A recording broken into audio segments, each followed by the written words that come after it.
Luxor, Egypt. Here lies the tomb of the world's most famous pharaoh, King Tutankhamun.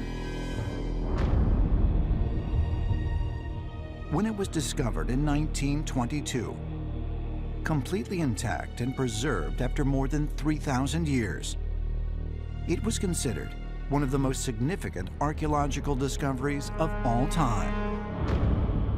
But as spectacular a find as it was, almost a century later, new evidence has come to light that there may be much more to King Tut's final resting place than meets the eye. While examining high-resolution scans of the tomb, on September 28, 2015, British Egyptologist Nicholas Reeves found something remarkable: the possibility of two hidden passages connected directly to King Tut's burial chamber. There was a Spanish company who was recruited to scan the tomb of Tutankhamun in order to replicate it. It is through this high-definition photography scanning that Reeves noticed that on the north wall of the burial chamber, there are some cracks indicating the possibility of a door. And also on the eastern wall. So there's two possible chambers. Reeves took his laser images to Dr. Mamdouh al-Damati, who is the Minister of Antiquities in Egypt, and they both decided to dig further. They used thermal scanning, which tells you the exact density of the wall at every part, and they have confirmed that they might have discovered another passway or a chamber behind King Tut's burial chamber.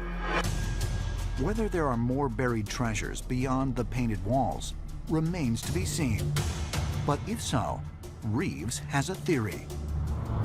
He believes the passageway may lead to the tomb of Queen Nefertiti, the wife of Pharaoh Akhenaten, who ruled during the 14th century BC.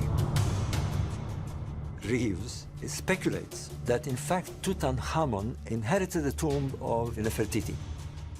The reason is this: the tomb of Tutankhamun is very unusual. It's rather small compared to the other pharaohs. All great kings of the Athenian dynasty have amazingly large tombs with storerooms and chambers and so forth. Tutankhamun's tomb, if it is his tomb, is very modest. But why would Nefertiti's tomb be hidden beyond King Tut's? Ancient astronaut theorists believe there may be a profound reason that Queen Nefertiti was not of this world. Nefertiti's parents are unknown. On pictures, she's shown with one of these elongated heads. Now we know the gods, the old Egyptian gods, they had longer heads than we have. And according to the pyramid texts, sometimes they left the earth and then they returned again. So Nefertiti's parents were maybe extraterrestrials. King Akhenaten and his wife looked completely different than all the other ancient Egyptian kings. King Akhenaten always was depicted with an elongated skull, a bigger size hip, a belly that drools over his belt. He believed that he wasn't a man, and he wasn't a woman, and he wasn't a king. He was just something else. The most unusual feature is elongated skulls.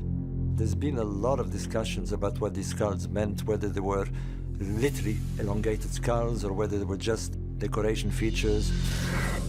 It's certainly very intriguing. It doesn't appear before or afterwards. So there's something rather odd about this, I have to admit.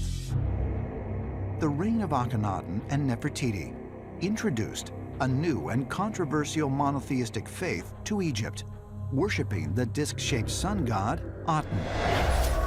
The Aten was described as this flying sun disk. Egyptologists are merely saying that this was nothing else but the sun. But the question is, can the sun instruct you in different disciplines? And the answer is no. So we have to see whether or not our ancestors encountered technology and misinterpreted it as something in nature.